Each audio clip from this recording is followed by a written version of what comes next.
Hey, welcome back. It's time for Ask Annex. Got a question? You head to the website, annexwealth.com. Look for the Ask tab.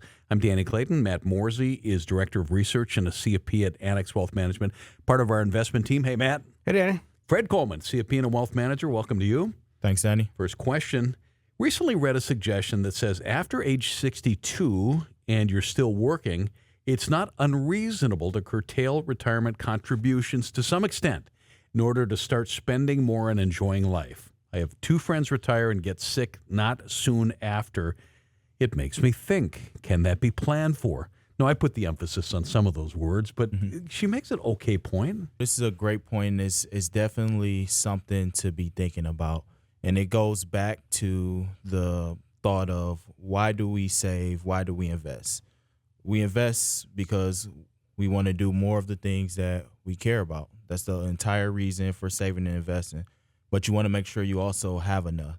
As a wealth manager, our goal is always to make sure that you do have enough saved to do all those things that you want to do. But there also comes a point where we start discussing your quality of life. And it's not a magic age, so it's not necessarily 62, but we do start thinking about, are there things that you're doing today or you're not doing today because you're still in that saving mindset?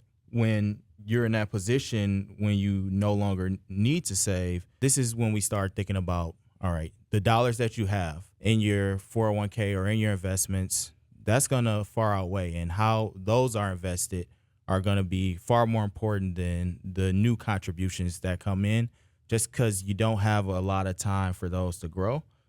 So adding money never hurts, but I've seen similar situations where, people will start having health issues at 62, or, people, and they haven't done all the things that they wanted to do.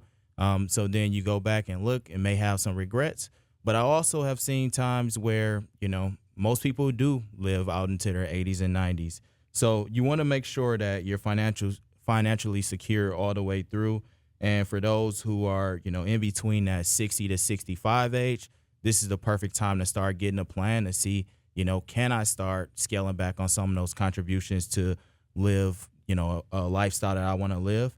And that's the best way to determine that, is by putting together a plan. I think it's impossible to predict how long we're going to live or how healthy we're going to be, in retirement. There's, like you said, there's multiple people, and in the question as well, two people who get sick shortly after retirement. And my wife and I have had multiple grandparents who are mid-90s, upper 90s, before they passed away. And that's a wide range of potential outcomes to be able to make sure that your money is going to last and you're going to be able to do the things that you're going to do over that different time period. So planning out different scenarios and seeing what that looks like if you spend certain amounts of money at different points in time, and what's the likelihood that if you, do A, what's the, what happens, if you do B, what happens, and doing that, I think is really important.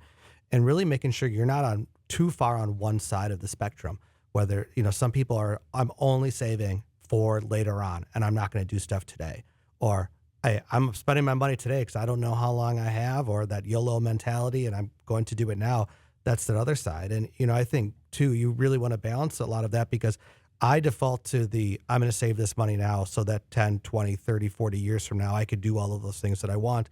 My wife's more on the other side, and we balance each other out. And I'm really thankful for that, because we've got two little kids, and, I'm thinking about their college, or I'm thinking about our life once they're out of the house. And, she brings me back to, hey, vacations today with them and enjoy their childhood and all those things. So you really got to balance a lot of those things out to make sure that your life is the quality that you want it to be over time, and not focusing too much on one area. I'm just picturing a 90-year-old version of you. I'm not even sure. It's Ask Annex. Next up, my grandson is badgering me to look into cryptocurrency investments. It's my fault, as I always discuss money and investing when he was growing up. Now he's 24 and knows quite a bit. Is a safe way to do this by finding some sort of crypto-focused ETF? Safe's kind of an interesting word there. I think the potential risk on all of that, even when you look at stocks and bonds, there's risk with all of these things, right? Crypto is certainly going to be on the more risky or more aggressive side of things. The volatility is really high. But there are different ways to do that, and we'll keep, from this segment, we're going to keep this a little bit shorter than maybe an in-depth conversation, in the office. But you certainly can go ahead and buy different cryptocurrencies directly. Probably have to find a broker to do something like that, like Coinbase, Robinhood, different things like that. So, do your research on who you'd want to do that through. You could also look for ETFs that might hold Bitcoin directly, or that might own companies that mine Bitcoin or own Bitcoin themselves, or are part of that technology, that blockchain technology. So there's a lot of different ways to do that. It's really a matter of, what are you trying to accomplish? Where do you want to take that risk within that spectrum? And then, execute it then afterwards. I think he just really wants to get his grandson to stop bugging him. Use the word badger. And the thing I think about with crypto, and you kind of hit on it, is the volatility. I mean, it's not rare to see it 30% down, 40% up in a month. And how does that fit into your plan? So you have to look at that first, because it's not for everybody. Everybody can't stand that volatility in their plan. Fred Coleman, CFP and a wealth manager on Ask Annex. Thanks, Danny. Matt Morzy is Director of Research at a CFP. Thank you. Thank you.